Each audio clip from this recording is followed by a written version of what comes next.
Nelson Mandela was the son of Nonkafi Nosekani and Henry Mjadla Mandela, a chief and chief counselor to the paramount chief of the Tambo and a member of the Mandela clan. Mandela's original name was Ralilila, which literally means pulling the branch of a tree, or colloquially, troublemaker. He was given the name, Nelson, by his white missionary school teacher at the age of 7. He has also been known as Dalibunga, his circumcision name, as well as Madaba, his clan name. His father, Mjadla, was one of the grandsons of Ngubenkyaka, a king of the Abathambu and leader of the Madaba clan. Mjadla Mandela, in line with the traditional leadership structures, was chief of the Mzo district. Mjadla was a traditionalist and Nonkafi was his third wife. He was involved in a minor dispute with the local white magistrate regarding cattle and refused a summons to appear before the magistrate as he did not believe that the matter fell under the colonial government's purview. As a result, he was charged with insubordination and the colonial authorities stripped him of his chieftainship, land, and cattle on the October 1, 1926 without any consultation with the paramount chief, Sampujanjaliswi. The Mandela family was thus forced to move to Kunu, a little village in the Eastern Cape. Mjadla Mandela was known to be a close confidant and senior counselor to his cousin, King, Paramount Chief, Jung Intaba Dalandaibo, whom Mjadla recommended for the position in 1928. Another factor in Jung Intaba's election was the fact that the chosen heir, Sabata Dalandaibo, was too young to rule as Paramount Chief. In 1930, when his father died, Mandela was placed under the care of Jung Intaba. The adoption into the royal Abathambu family meant that Mandela moved from Kunu to the great place at Mkakezweni. In 1934, at 16 years old, Mandela went to initiation school to undergo Ulwaluko, a traditional ceremony whereby young boys transition into manhood. In the same year, Mandela enrolled at Clark Ebury, a school run by C.C. Harris. It was here that Mandela was first introduced to a Western style of education. At the age of 19, Mandela was enrolled at Healdtown, the Wesleyan College of Fort Beaufort, which was a mission school of the Methodist Church. Healdtown was the largest school for Africans with more than 1,000 students. The school curriculum focused on British history, but his history teacher, Weaver Nwana, added his own oral history about the wars between the British and Amax-Hosa. Mandela's nephew, Justice Dalandaibo, 4 years his senior, was already enrolled at the school. Mandela was the first member of his family to attend high school, and he developed a love for boxing and long-distance running. He also developed a great interest in African culture, under the influence of his teacher, Mr. Nwana.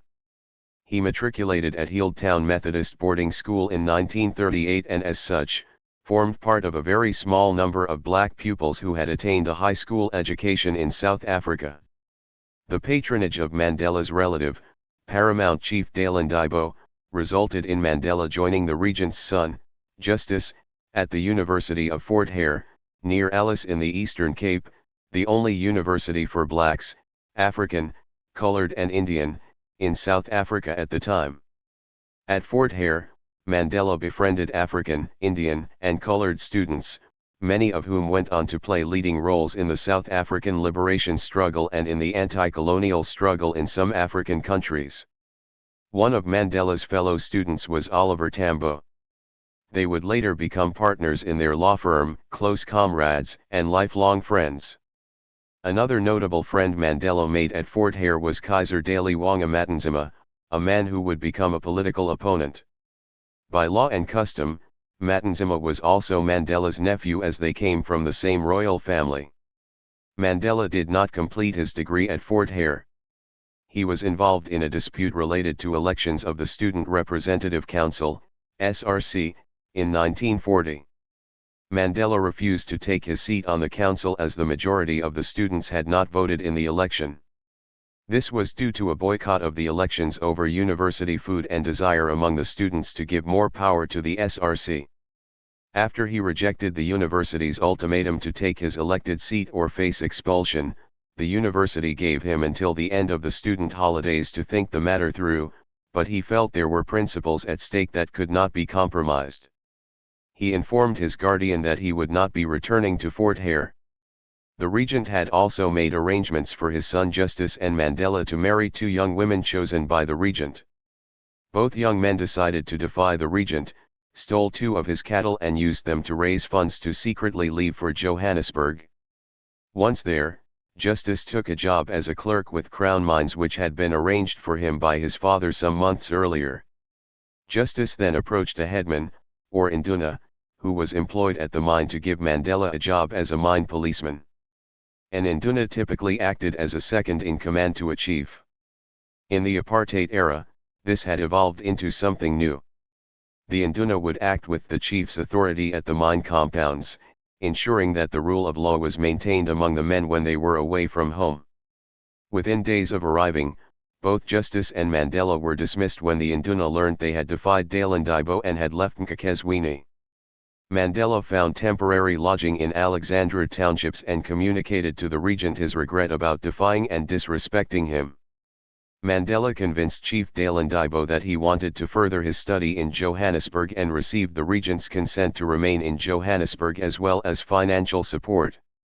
A few months into his stay in Johannesburg, Mandela was introduced to a young estate agent named Walter Sisulu, who immediately took him under his wing. Sisulu had joined the African National Congress, ANC, in 1940 and would prove to have a great influence over Mandela as a lifelong friend, political mentor, and closest political confidant.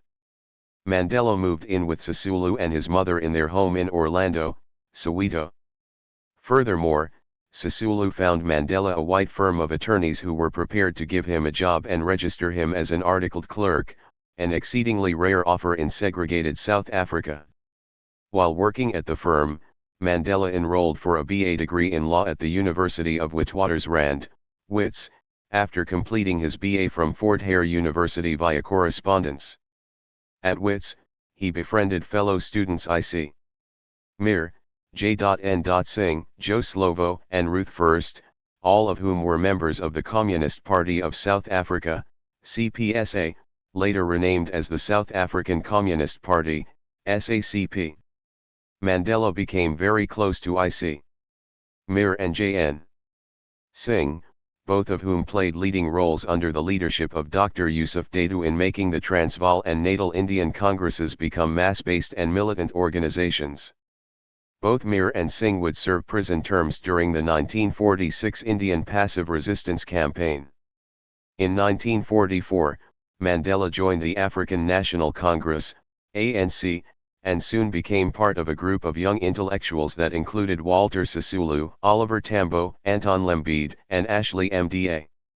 The group articulated its dissatisfaction with the way the ANC was being run, critiqued its policy of appeasement, and became the driving force in the formation of the ANC Youth League, ANCIL, in April of the same year. Influenced by the Natal and Transvaal Indian Congress's passive resistance campaign of 1946 and the 1946 mine workers' strike, the ANC Youth League, led by Mandela, Sisulu, and Oliver Tambo, began drafting what came to be known as the Programme of Action for the ANC.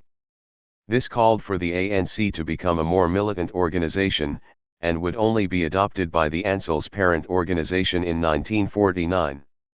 One can view the tangential influence of Mandela's friendship with I.C. Mir and J.N. Singh here, as they were involved in the Indian passive resistance campaign which proved so influential in guiding the ANC's future resistance movements.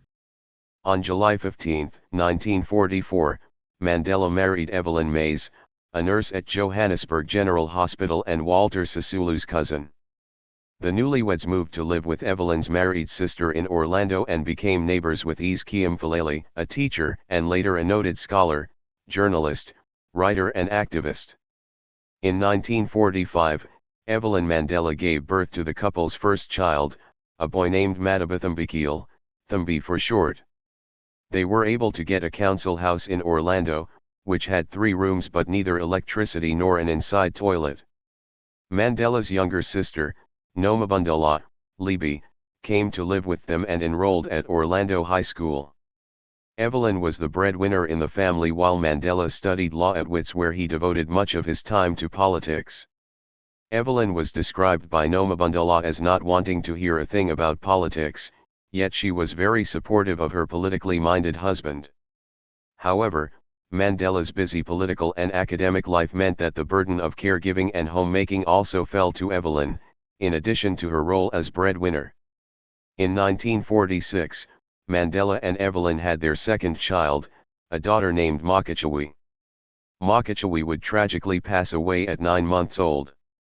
In 1948, the National Party, NP, narrowly won a whites-only national election on the platform of a new policy of total racial segregation called apartheid, which translates from Afrikaans as apartness. By this stage, Mandela was National Secretary of the ANC. Mandela, Sisulu, and Tambo began lobbying the ANC to embark on militant mass action against a plethora of new segregationist laws that the Nationalist Party were drawing up to give effect to the new policy apartheid. The lobbying paid off as at the ANC's annual conference in December 1949, the Youth League's program of action was adopted by the parent organization. From an organization which believed it could, through persuasion, wring concessions from the white government, the ANC now became a militant liberation movement. The program of action called on the ANC to embark on mass action, involving civil disobedience, strikes, boycotts, and other forms of nonviolent resistance.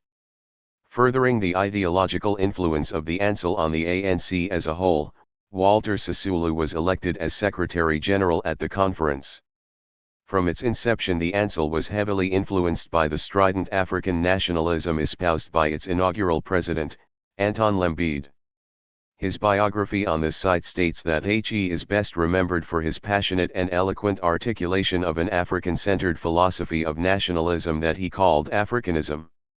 A call to arms for Africans to wage an aggressive campaign against white domination, Africanism asserted that in order to advance the freedom struggle, Africans first had to turn inward. They had to shed their feelings of inferiority and redefine their self-image, rely on their own resources, and unite and mobilize as a national group around their own leaders. Though African nationalism remains to this day a vibrant strand of African political thought in South Africa, Lembede stands out as the first to have constructed a philosophy of African nationalism. Mandela was a strong advocate of the Lembede line that the ANC should stand on its own and not enter into alliances with the Indian Congress, the Communist Party or the Non-European Unity Movement, NEUM. Indeed, the Youth League's policy of going it alone brought it into tension with the older generation ANC and led to the League opposing some of the most important campaigns of the 1940s, including the mine workers' strike, the Indian Passive Resistance Campaign and the Cooperation Pact signed between the ANC President Dr. Suma and the South African Indian Congress, the Doctors' Pact. In 1950, when the CPSA, the Transvaal and Natal Indian Congresses, and the newly elected ANC President General Dr. James Sebe Moroka jointly endorsed the Defend Free Speech Convention, Mandela, along with the rest of the ANC leadership, was strident in his criticism. The Youth League believed that the endorsement by Dr. Moroka undermined the ANC's program of action. Notwithstanding his Africanist political stance, Mandela did not allow the issue to influence his personal relationships with Indian, white, and African communist leaders.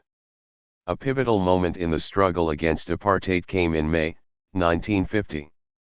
At the convention, the represented parties called for a national strike to protest the proposed banning of the Communist Party. Once again, the ANC opposed the organization of this strike. Eleanor Sisulu writes, in her book Walter and Albertina Sisulu, in our lifetime that the youth leaguers opposed the strike because the ANC had not initiated the campaign. They saw the decision to hold a May Day strike as further evidence that the Communists and the Indian Congress wanted to undermine the program of action and steal the thunder of the ANC. However, the May Day, May 1st, strike was immensely successful and the government responded with unrestrained brutality. Furthermore, the Unlawful Organizations Bill, which was the legislation behind the banning of the SACP, was broad enough that any dissident party wanting social or political change could be labeled communist and banned. An emergency meeting was called, with Dr. Moroka presiding, consisting of the ANC Youth League, South African Indian Congress, SAIC, Communist Party, the African People's Organization, APO, and the Transvaal Council of Non-European Trade Unions. A change in Mandela's ideological stance is indicated by the fact that when Dr. Yusuf Data called for a united front against the apartheid government, Mandela agreed. Eleanor Sisulu writes that Mandela recalled, "It was at that meeting that Oliver Tambo uttered prophetic words, 'Today it is our Communist Party, tomorrow it will be our trade unions, our Indian Congress, our African National Congress.'" Confronted by opposition from the ANC's Africanist wing, Mandela stuck by this new position, and together with Tambo and Communist Party General Secretary Moses Kotane, they joined their friend Walter Sisulu in forging what came to be known as the Congress Alliance. In 1952, the Congress Alliance embarked on the first of its national campaigns against a select number of apartheid government's laws.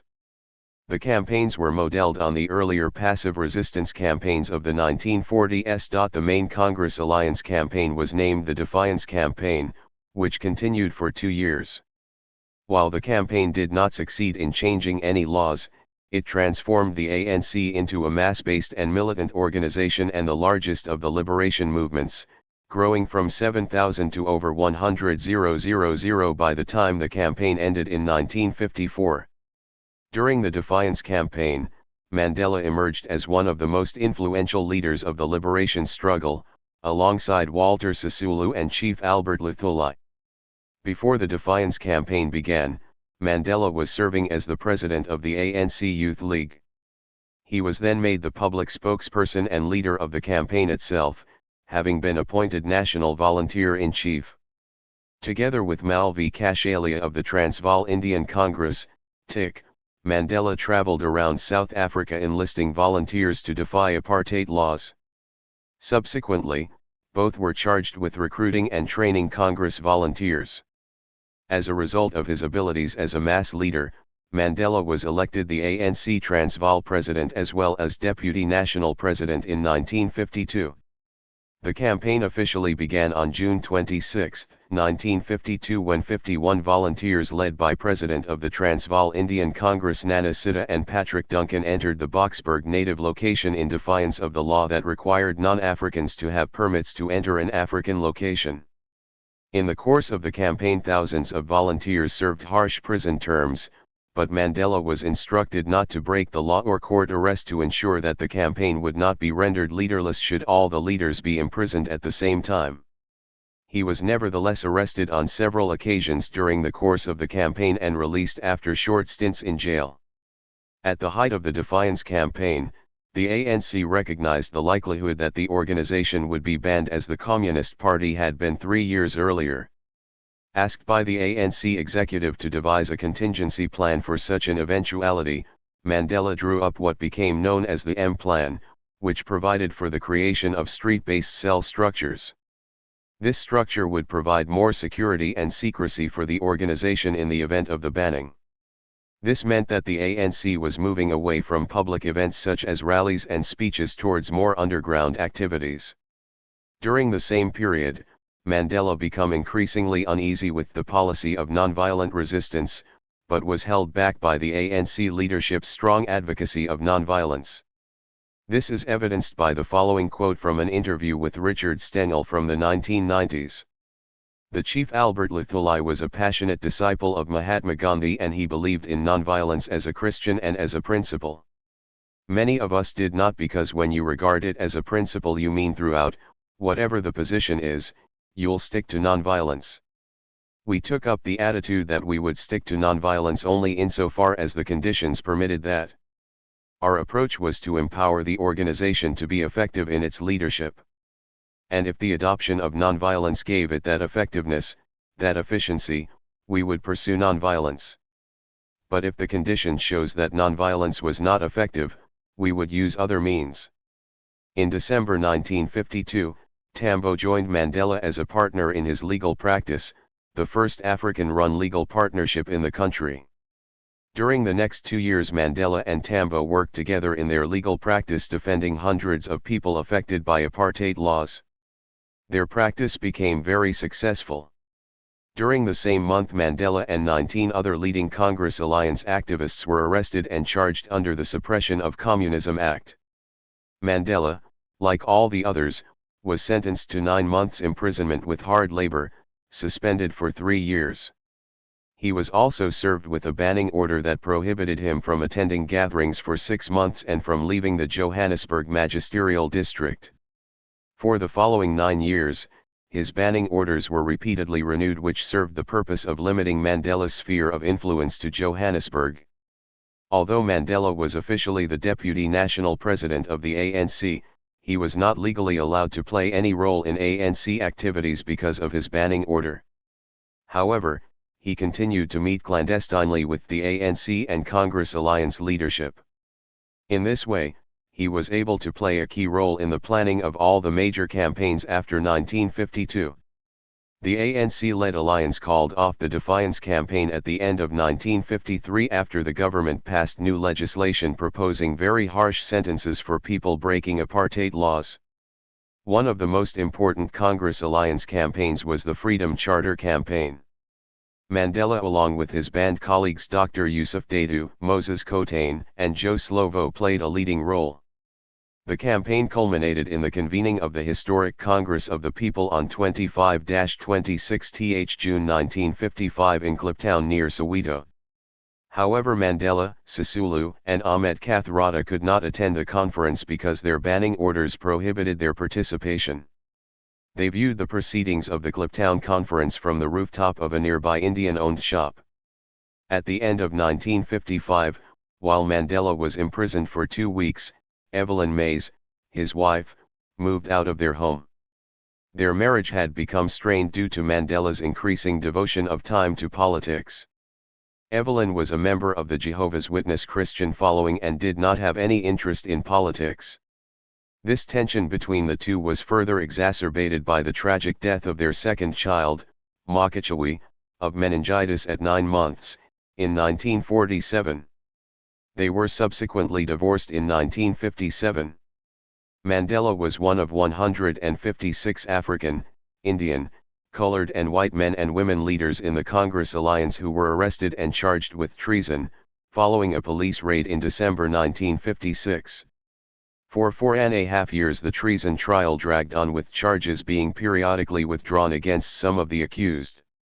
In 1958, halfway through the trial, Mandela married Nomzamo Winifred Madikizela, a social worker 16 years younger than him, from Bizana in the Transkei, Eastern Cape. In March 1961, Justice Rump found Mandela and the remaining 36 accused not guilty of treason and discharged them. In 1959, with the treason trial still in progress, the ANC planned an anti-pass law campaign to begin on March 31, 1960. However, the campaign was preempted by the newly formed Pan-Africanist Congress, PAC. The PAC was formed because of an ideological split within the ANC. Specifically, the split revolved around the ANC's move away from an Africanist position, evidenced by the adoption of the Freedom Charter. As such, those who advocated an Africanist stance, split from the ANC in 1959, with Robert Mangaliso Sobukwe elected as its first president. The PAC called for mass peaceful anti-pass protests on March 21, 1960. Heavily armed police outside a police station in the small southern Transvaal, now Gauteng, township of Sharpeville opened fire on a peaceful gathering of protesters, killing 69 people and wounding more than 200 others, many of whom were shot in the back as they fled. The Sharpeville massacre changed the face of South African politics as on March 30, 1960, the government declared a state of emergency. Mandela and 2,000 other political activists across all liberation movements were detained as a result of this. Furthermore, on April 8, 1960, the government banned the ANC and PAC. The banning of political organizations and the shutting down of space for political protest prompted Mandela to begin seriously thinking about the armed struggle. The discussion to take up arms against the apartheid regime was also being discussed independently by activists detained under the emergency regulations, as well as some leaders who had gone underground across all the remaining anti-apartheid groupings. The underground Communist Party had already smuggled a small group of people out of the country to receive military training in China. Mandela and Tambo's law firm had virtually collapsed by this time, and Mandela rarely saw his family because of his semi-clandestine life. In August, when the state of emergency was lifted, Tambo was smuggled out of South Africa to establish an ANC office abroad. With the release of political detainees, Mandela immediately became involved in discussions about convening a national convention. He was made secretary of the organizing committee of the All in Africa Conference and secretly traveled around the country preparing for the meeting. The All in Africa Conference was held in Pietermaritzburg, Natal, now KwaZulu-Natal KZN0 on March 22, 1961 and was attended by 1,400 representatives from 145 political, cultural, sports and religious organizations. This conference was called in response to the calling of the state of the emergency. It called for countrywide demonstrations as well as the joining of all anti-apartheid forces, regardless of racial identity of the organizations involved. Mandela's banning order expired on the eve of the conference. Anticipating that his ban would be renewed, he went into hiding and made a dramatic appearance at the conference, where he made his first public speech since his first banning in 1952. The conference appointed him honorary secretary of the All-in-African National Action Council, whose task was to organize a 3-day stay-at-home on 29, 30, and May 31, 1961 to coincide with the proclamation of South Africa as a republic on May 31. This was the last public meeting he addressed for the next 29 years.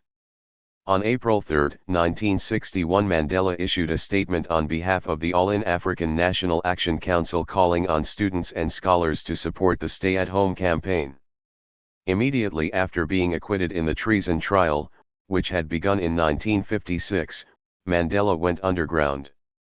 He and Sisulu secretly traveled around the country organizing the strike, and Mandela, nicknamed the Black Pimpernel at the time, remained a fugitive for the next 17 months.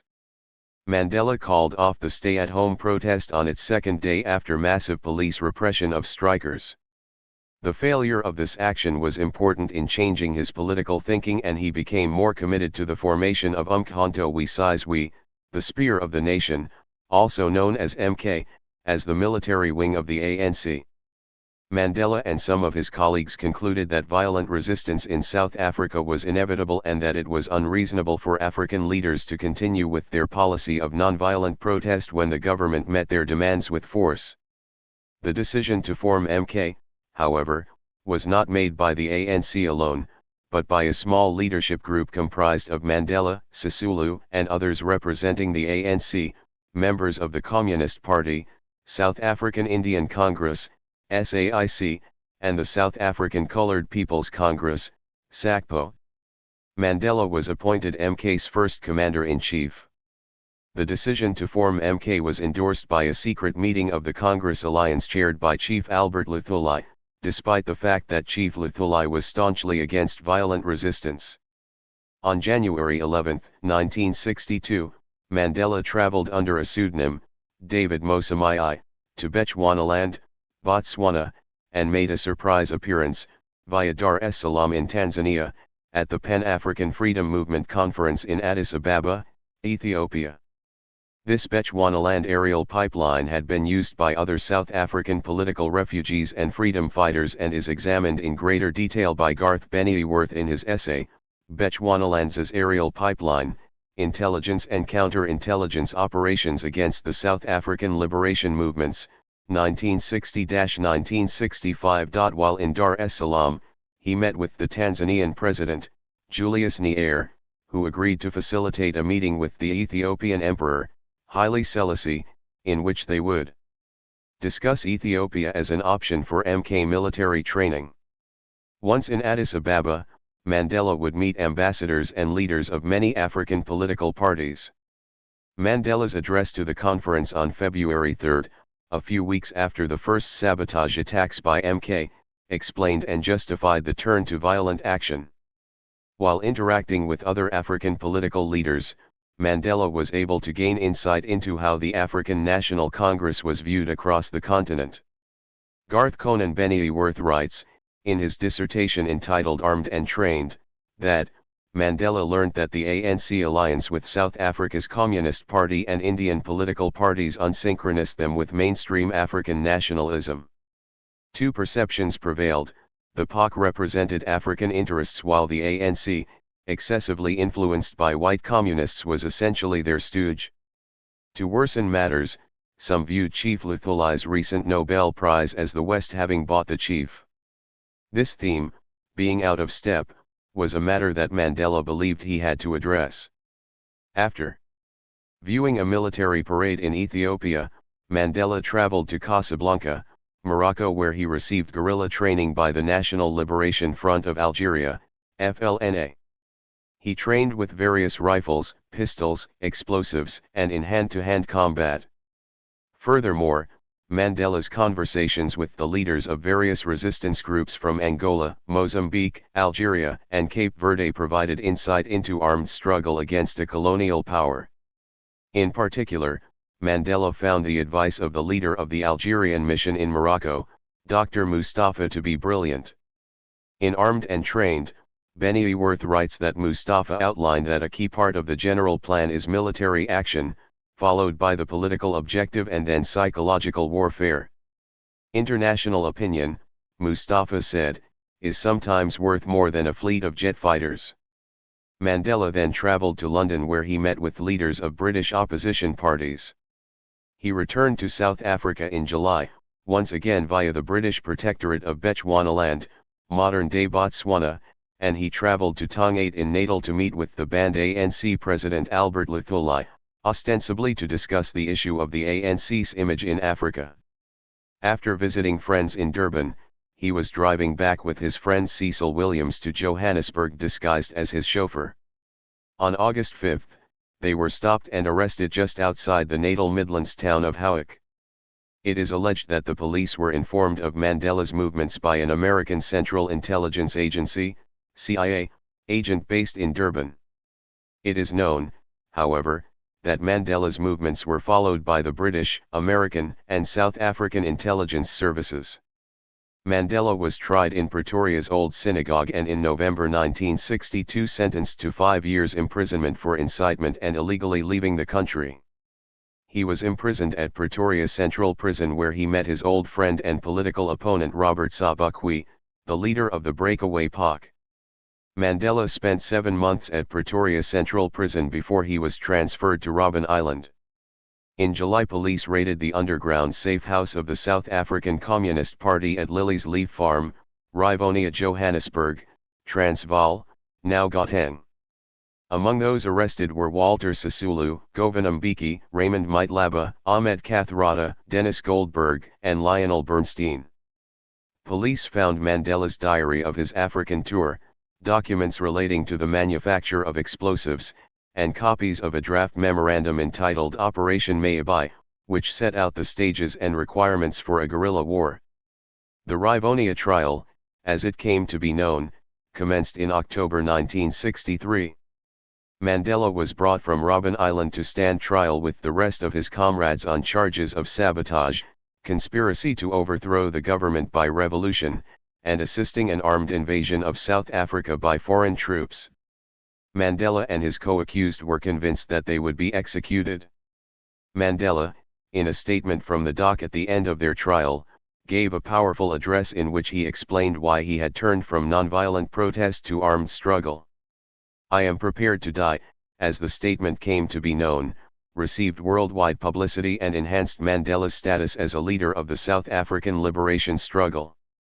On June 12, 1964, all the accused were sentenced to life imprisonment and held at Pretoria Central Prison. That same night, Mandela and his co-accused were flown by a military plane to Robben Island Prison just outside Cape Town, Western Cape. Upon arrival at the Robben Island airstrip, Mandela and the others were handcuffed, loaded into a vehicle and taken into an old building, known as B Section, which was still under construction, where he would be imprisoned. He was issued with prison clothes, short pants, no socks, and sandals, not shoes. The issuing of short pants and sandals was significant as it was calculated by the prison authorities to undercut their rights as men to wear long pants and shoes. This demonstrates that the apartheid logic of racial subjugation and segregation extended to the prison system, as African prisoners received different food rations and clothes in contrast to their Indian and colored inmates. Mandela and his comrades were held in the old jail until June 25. Mandela was relocated to B section once its construction was complete. This section housed leaders and politically influential figures in single cells from across political formations, separate from other political prisoners and common law prisoners, as the state feared that the political influence of these prisoners would spread. As a result, Mandela and his comrades were imprisoned together, along with leaders of other Southern Africa political organizations. For instance, he shared B section with leading figures of the Pan-Africanist Congress, PAC, African Resistance Movement, ARM, and the National Liberation Front, NLF. In addition, there was also a member of Southwest African People's Organization, SWAPO, and Mba Herman Toivo Yatoivo, demonstrating that political prisoners were brought to Robben Island Prison B section from as far afield as Southwest Africa, modern-day Namibia. In the 1960s, there were about 30 prisoners in B section. In January 1965, Mandela alongside other B section prisoners were forced to work at the lime quarry where they dug lime which was used to pave roads. He was exposed to the glare of the lime particularly during summer, resulting in eye damage despite his 3-year fight against prison authorities to obtain dark glasses for protection. In 1966, he took part in the hunger strike that was aimed at forcing prison officials to improve the food quality. Daily routine involved working for 8 hours a day breaking slate boulders into gravel-sized stones. Prisoners were allowed 1 letter and 1 family visit every 6 months. His wife, Winnie Madikizela Mandela, visited him in July 1966 after being granted permission to do so by the government on condition that she had a passbook. The visit was 30 minutes long and their conversations were monitored by prison guards. This was followed by another visit in June 1967. Then the following year, in 1968, Mandela was visited by his mother, who was accompanied by his sister Mabel, his eldest daughter Maki and youngest son Makado. After visiting him, his mother died a few weeks later and prison authorities refused to grant him permission to bury his mother. Tragedy struck the Mandela family again in 1969 when his eldest son, Tambo, died in road accident. Mandela sent a condolence letter to his ex-wife, Evelyn Mays, his only correspondence with her while he was in prison. Nevertheless, the death of his son affected Mandela deeply. He would write later in his autobiography, Long Walk to Freedom, "What can one say about such a tragedy? I do not have words to express the sorrow or the loss I felt. It left a hole in my heart that can never be filled." There were also visits from government officials, members of parliament and other political figures from outside South Africa, demonstrating Mandela's influence on and role in the anti-apartheid struggle. In 1976, the Minister of Prisons Jimmy Kruger visited him and offered to release him on condition that he recognized the independence of the Transkei, and that he goes to live there. Mandela rejected this offer by Kruger outright. That same year Helen Suzman, a member of the Progressive Party, visited him in prison. Dennis Healey, a British MP from the Labour Party, visited Mandela on Robben Island, demonstrating the extent to which Mandela's celebrity status had grown internationally. In the 1970s, prisoners were allowed to keep a vegetable garden after years of petitioning the authorities. Mandela took a great interest in gardening. By 1975, Mandela had been reclassified as an A group prisoner, allowing him 3 letters and 2 non-contact visits every 6 months. Between 1975 and 1976, Mandela was writing his autobiography with help from Walter Sisulu and Ahmed Kathrada. Mac Maharaj was due for release in 1976, and it was felt that Mandela's biography could be smuggled out of prison by Maharaj. Mandela spent 4 months secretly writing his autobiography by night, holding discussions with Sisulu and Kathrada throughout. His script was transcribed by Mac Maharaj and Lalo Chiba and hidden in Maharaj's study books. Mandela's original manuscripts were wrapped in plastic cocoa containers and buried in different sections of the garden. As planned, Maharaj smuggled copies of Mandela's autobiography on his release. But in 1977, when prison authorities began building a wall to completely isolate B section, they discovered the manuscript hidden in the garden. As a consequence, study privileges for Mandela, Kathrada, and Sisulu were revoked for 4 years. The originally transcribed manuscript was never read by the public as the ANC did not want to publish the material while Mandela was still in jail. The original manuscript would, however, form the basis of his autobiography, Long Walk to Freedom, published in 1995. On March 31, 1982, Mandela, Walter Sisulu, Raymond Maitlaba, and Andrew Mlangeni were transferred from Robben Island to Pollsmoor Prison, while Ahmed Kathrada, Elias Mosorladai, and Govan Mbeki were left behind. They were also finally moved to Pollsmoor in April. That same year, a campaign demanding the release of all political prisoners was launched in South Africa and abroad. The campaign was titled Release Nelson Mandela, and together with the campaign for economic and other sanctions against South Africa become the symbol of the international anti-apartheid movement. This campaign became one of the most powerful international solidarity movements in history. With the apartheid government reeling under international pressure and mounting internal unrest, State President P.W. Botha was forced to issue a statement on January 31, 1985 that he was prepared to release Mandela and other Rivonia trialists. This was on condition that he renounced violence and the armed struggle. Mandela issued his response through a letter read by his daughter, Zinzi Mandela, at a United Democratic Front, UDF, organized rally in Soweto which rejected the offer. Despite this rejection, Botha repeated his willingness to release Mandela on February 15 under the same conditions stated in the previous statement, but Mandela stood his ground. From July 1986 onwards, a small group of the government and intelligence agents visited Mandela to persuade him to renounce the armed struggle. Mandela refused but did not close the door to dialogue with the government. He had contact with government representatives, first with Minister of Justice Kabi Kutsi and subsequently with Minister of Constitutional Development, Gerrit Viljoen. In 1988, the ANC and the Mass Democratic Movement, MDM, inside South Africa planned worldwide celebrations to mark Mandela's 70th birthday and prepared for mass celebrations inside the country. The government banned all gatherings and arrested some activists and leaders of the birthday celebrations.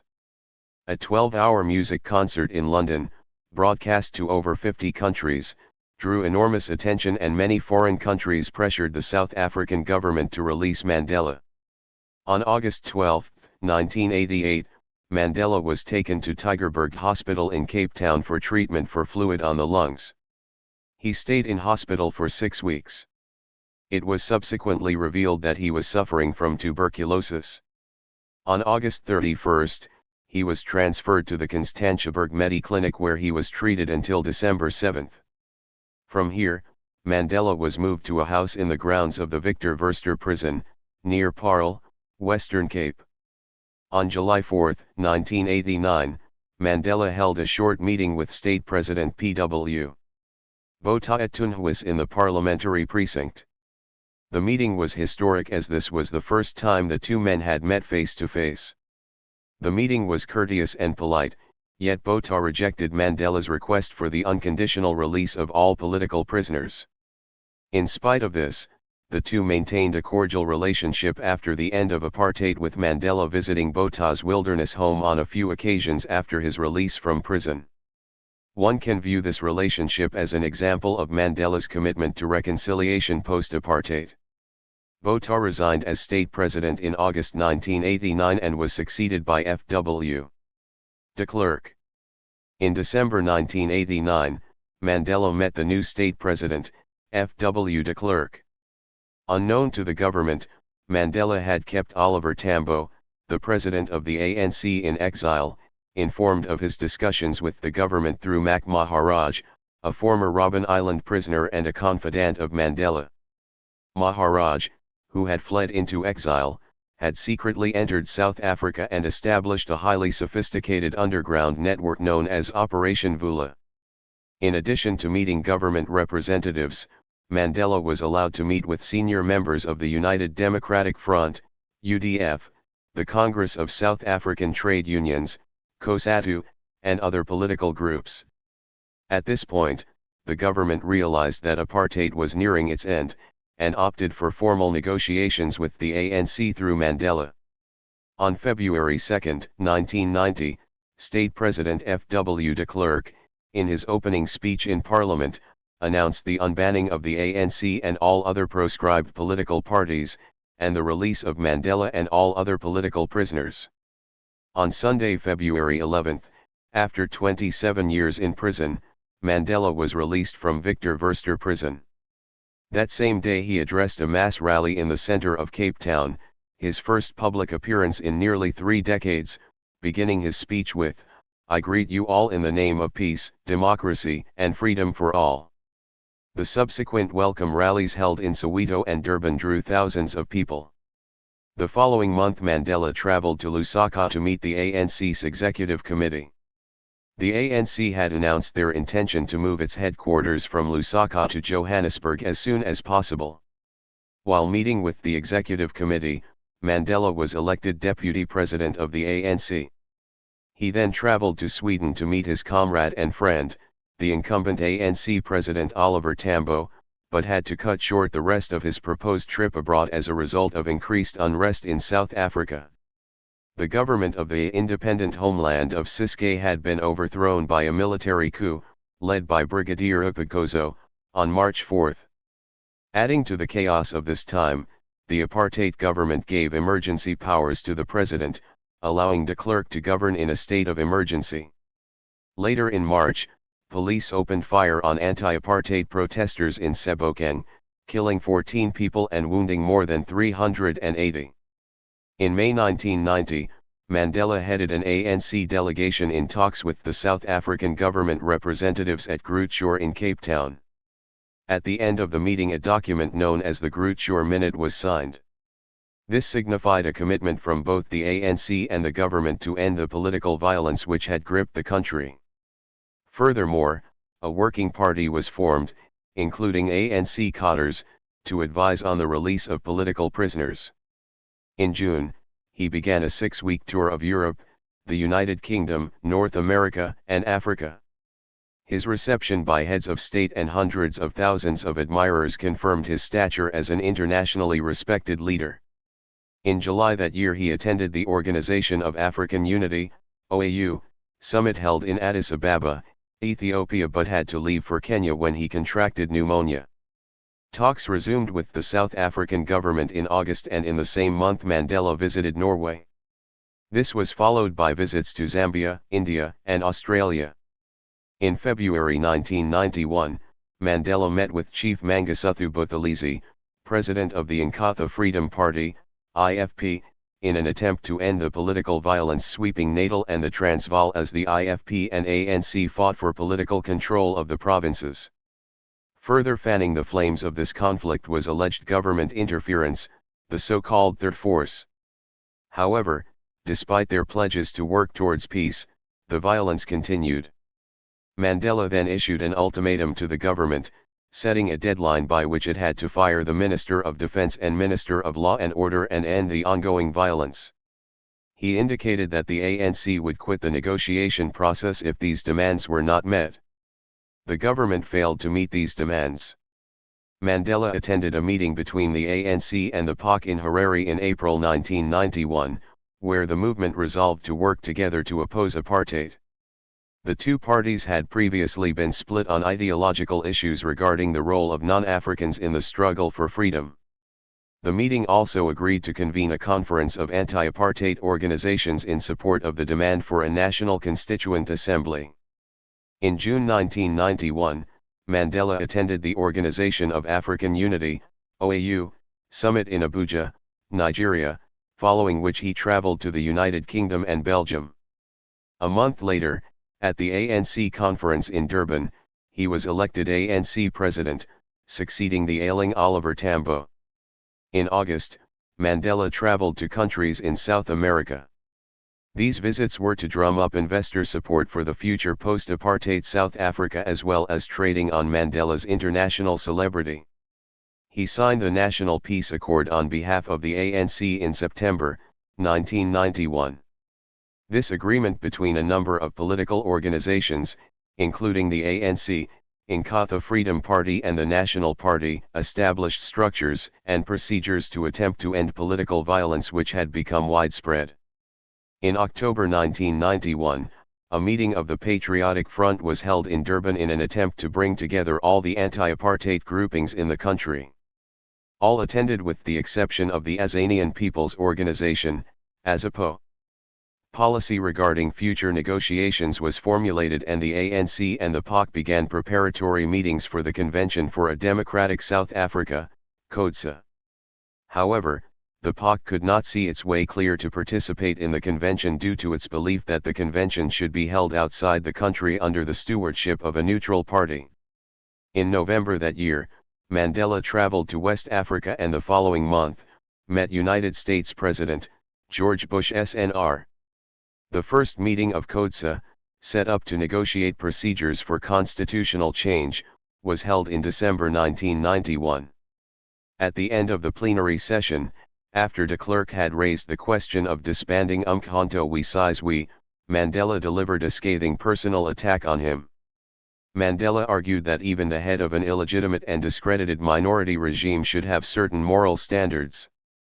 During 1992, Mandela continued his program of extensive international travel, visiting Tunisia, Libya, and Morocco.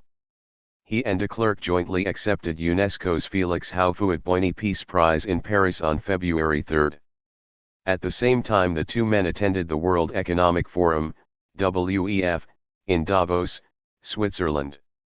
On April 13, 1992, Mandela called a press conference at which he announced that he and his wife, Winnie, had agreed to separate as a result of differences which had arisen between them in recent months. Later in April Mandela, de Klerk, and the IF peace chief Buthelezi addressed a gathering of more than 1 million members of the Zion Christian Church, ZCC, at Moria, near Petersburg, now Polokwane, Limpopo province, and committed themselves to end the ongoing violence and move speedily towards a political settlement. In May 1992, the second plenary meeting of CODESA was held, but the working group dealing with constitutional arrangements reached a deadlock when the ANC and the government could not reach agreement on certain constitutional principles. CODESA's management committee was asked to find a way out of the logjam, but by June 16, by then known as Soweto Day, no progress had been made and the ANC called for a mass action campaign to put pressure on the South African government. While visiting the Scandinavian countries and Czechoslovakia in May, Mandela suggested that F.W. de Klerk was personally responsible for the political violence in South Africa. He likened the violence in South Africa to the killing of Jews in Nazi Germany. Mandela also criticized what he felt was the stranglehold imposed on the South African press, which represented white-owned conglomerates. However, he expressed support for a critical, independent, and investigative press. Following the Boipatong massacre of June 1992, Mandela announced the suspension of negotiations until the ANC's demands were met, including that the government take steps to end political violence, form a transitional government and move towards the election of a constituent assembly. At the end of June, Mandela addressed a Heads of State Summit of the Organization of African Unity, OAU, in Dakar, Senegal. The OAU agreed to raise the issue of South Africa's continuing political violence at the United Nations, UN. In July, Mandela and representatives of other South African parties addressed the UN Security Council. Mandela asked the UN to provide continuous monitoring of the violence and submitted documents, which he claimed, proved the criminal intent of the government, both in the instigation of violence and in failing to curb it. He maintained that the government was conducting a cold-hearted strategy of state terror to impose its will on negotiations. On his return to South Africa, Mandela called for disciplined and peaceful protest and involved himself in the ANC's mass action campaign. Following violent incidents between ANC supporters in the Transvaal, Mandela admitted that the organization had disciplinary problems with some of its followers, particularly in township self-defense units, and promised to take action against those who abused their positions of power and authority. Mandela indicated in September 1992 that he was prepared to meet de Klerk on condition that he agreed to fence off township hostels, ban the public display of dangerous weapons, and release political prisoners. They met at the end of the month, and these bilateral talks resulted in the signing of a record of understanding between the two leaders, thereby enabling negotiations to resume. During 1992 and 1993, Mandela repeatedly called for peace. Following the assassination of the South African Communist Party, SACP, leader, Chris Hani, in April 1993, he again called for restraint, discipline, and peace. At a rally in Soweto's Jabulani Stadium, he was booed by a militant crowd when he tried to convey a message of peace in the wake of the killing.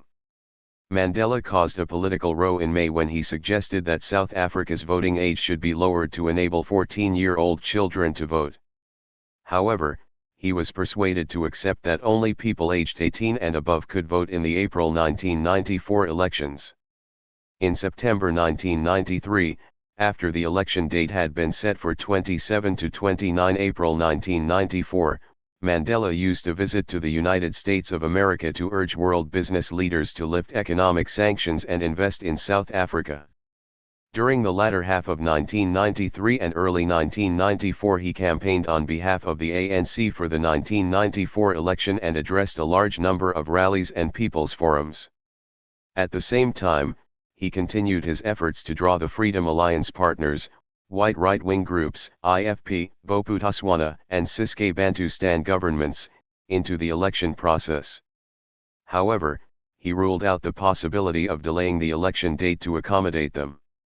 In March 1994, following a civil uprising in the homeland of Bophuthatswana, which led to the downfall of the Mangope government, Mandela guaranteed striking civil servants their jobs, but harshly criticized the looting that had occurred during the unrest. In April, last-minute talks were held in the Kruger Park between Mandela, de Klerk, Buthelezi, and Zulu King Goodwill's Willithani to try to break the deadlock on IFP participation in the elections. The meeting was unsuccessful and was followed by an attempt at international mediation. This, too, failed, but a final effort by Kenyan academic, Washington Okumu, brought the IFP back into the election process. Mandela and de Klerk then signed an agreement stating that the institution, status, and role of the King of the Zulus, as well as the Kingdom of KwaZulu, be recognized and protected. Mandela contested the April 1994 election as the head of the ANC. He cast his vote in Inanda, Durban, on the first day of voting on April 27, 1994. Early in May, the Independent Electoral Commission, IEC, announced that the ANC had won 62% of the national vote. Mandela indicated his relief that the ANC did not achieve a two-thirds majority, as this would allay fears that it would unilaterally rewrite the constitution. He restated his commitment to a government of national unity wherein each party shared in the exercise of power. On May 9, Mandela was elected unopposed as President of South Africa in the first session of the Constituent Assembly.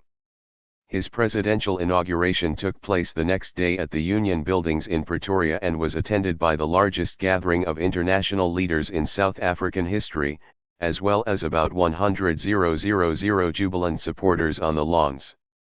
The ceremony was televised and broadcast internationally. In his inaugural speech, Mandela called for a time of healing and stated that his government would fight against discrimination of any kind. He pledged to enter into a covenant to build a society in which all South Africans, black and white, could walk tall without fear, assured of their rights to human dignity, a rainbow nation at peace with itself and the world.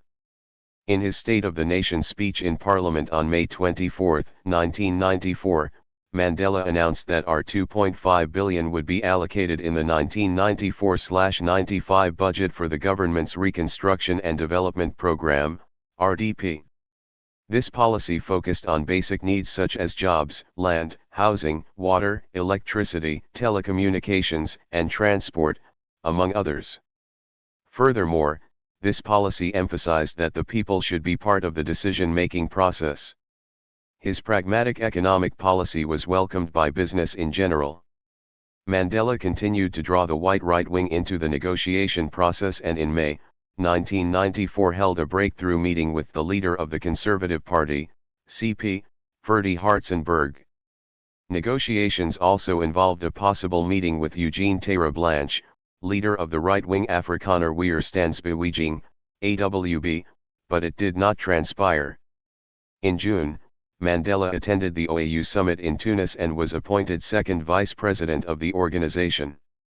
The following month he held talks with his Angolan, Mozambican and Zaire counterparts in an attempt to further peacemaking efforts in Angola. UNITA leader Jonas Savimbi welcomed his participation in the Angolan peace process. Mandela underwent eye surgery for a cataract in July. The operation was complicated by the fact that his tear glands had been damaged by the alkalinity of the stone at Robben Island where he had done hard labor breaking rocks. In September 1994, Mandela made a crucial speech at the annual conference of the Congress of South African Trade Unions, COSATU, where he called on the labor movement to transform itself from a liberation movement to one that would assist in the building of a new South Africa. In this speech, he urges workers and COSATU to assist in making the ANC's RDP program work and to challenge the notion that strikes are inimical to the task of reconstruction and development. The government of national unity nearly collapsed in January 1995 over an alleged secret attempt by two former cabinet ministers and 500 police to obtain indemnity on the eve of the April 1994 elections. At a cabinet meeting on January 18, Mandela attacked Deputy President de Klerk, stating that he did not believe de Klerk was unaware of the indemnity applications. He went on to question de Klerk's commitment to reconciliation. At a press conference on January 20, de Klerk maintained that this attack on his integrity and good faith could seriously jeopardize the future of the government of national unity. In April 1995, Mandela removed his estranged wife, Winnie Madikizela Mandela, as Deputy Minister of Arts, Culture, Science, and Technology, following a series of controversial issues in which she was involved. She challenged her dismissal in the Supreme Court, claiming that it was unconstitutional. She obtained an affidavit from IFP leader Mangosuthu Buthelezi to the effect that he had not, as a leader of a party in the government of national unity, been consulted about her dismissal. This was a constitutional requirement. Winnie Mandela was then briefly reinstated before being dismissed again, Mandela having consulted with all party leaders involved in the government. Mandela and Madikizela Mandela would divorce in 1996 due to political differences and the tension which she was causing within the ANC. An example of this was Madikizela Mandela's repeated contradiction and repudiation of the ANC's policy of reconciliation and her refusal to cooperate with the rest of the ANC leadership.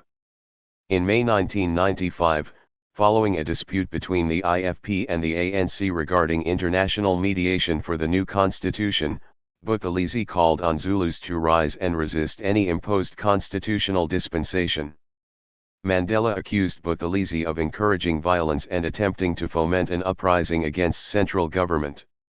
In this context, Mandela threatened to cut off central government funding to KwaZulu-Natal, indicating that he would not allow public funds to be used to finance an attempt to overthrow the constitution by violent means. Although a subsequent meeting between the two leaders seemed cordial in tone, the matter of mediation remained an unresolved point of conflict and the ANC's relationship with the IFP remained strained. In 1995 the Rugby World Cup was held in South Africa. South Africa had recently been allowed to compete in international events after the dissolution of apartheid. Mandela saw this tournament as an opportunity to unite the country and diffuse the racial tensions which had built up before the 1994 elections. The South African national rugby team, nicknamed the Springboks, won the tournament, and in an iconic moment, Mandela presented the trophy to the captain of the team, Francois Pienaar, while wearing a Springbok jersey.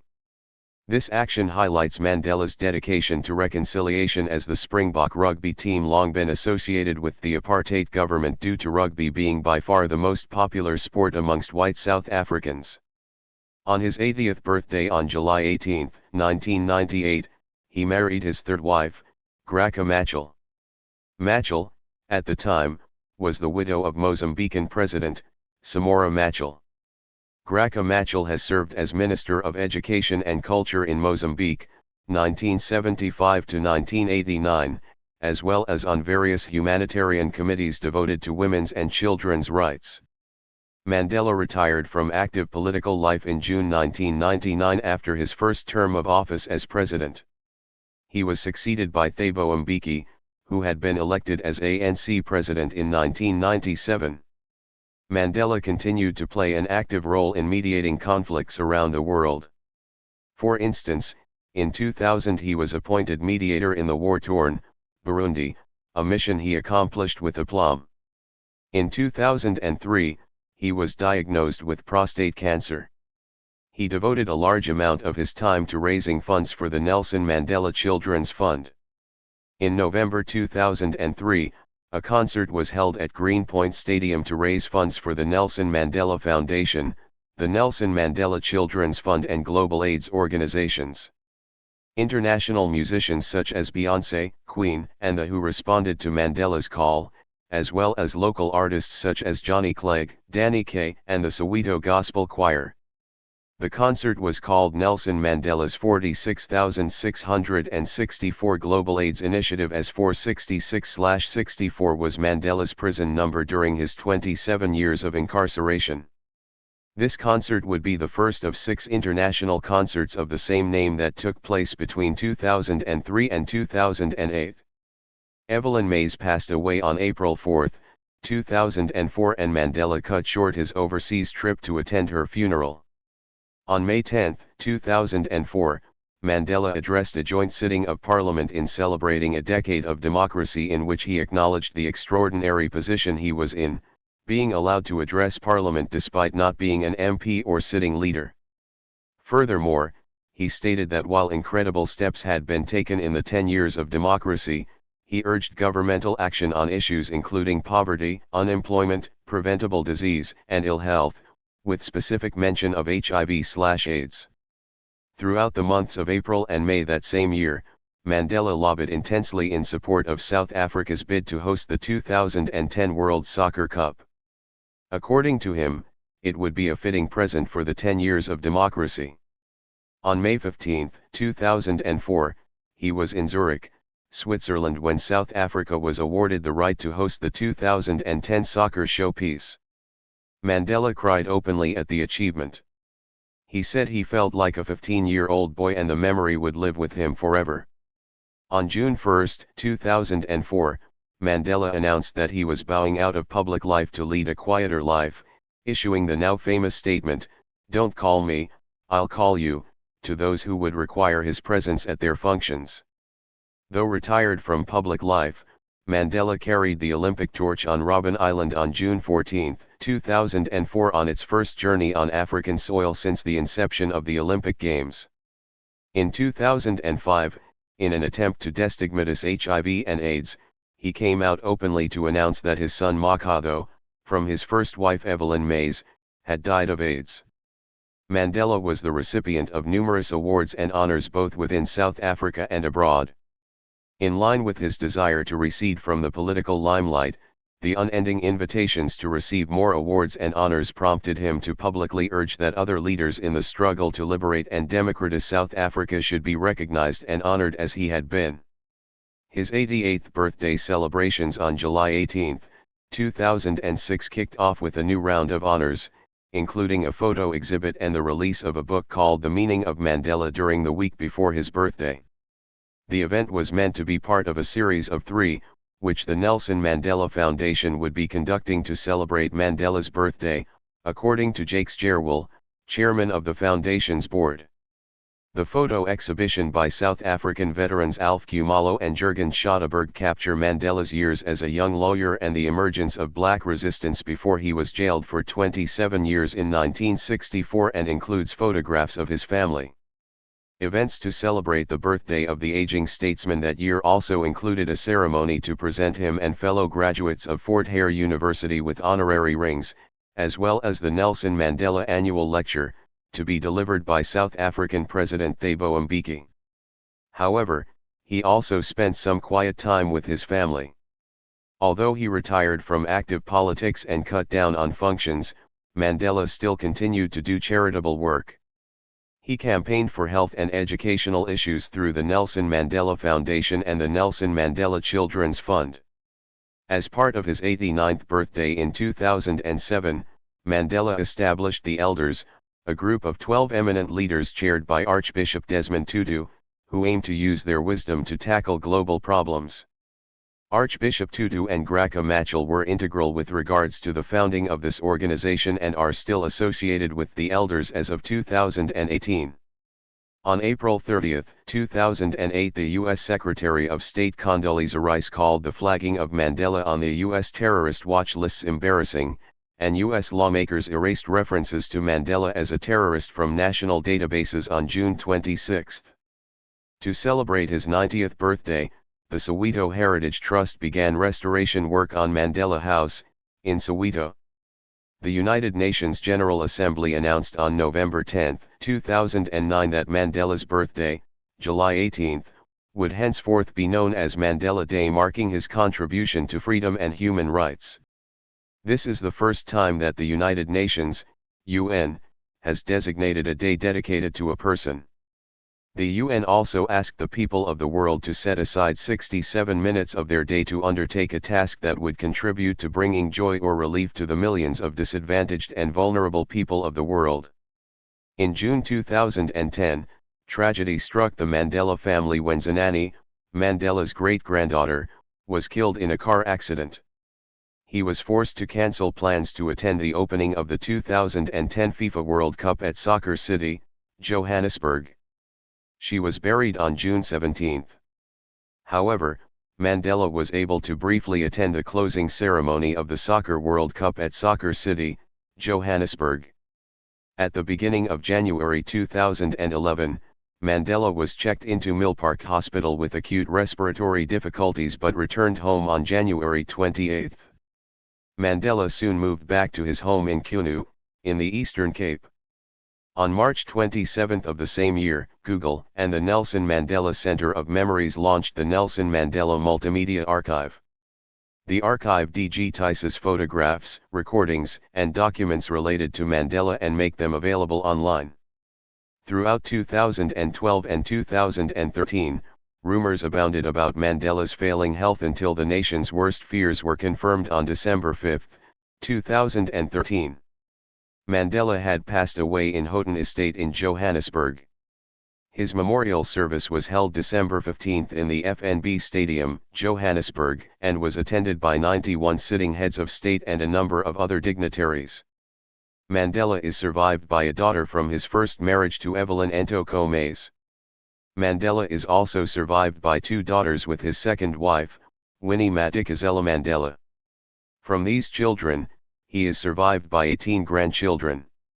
Thank you for watching this video.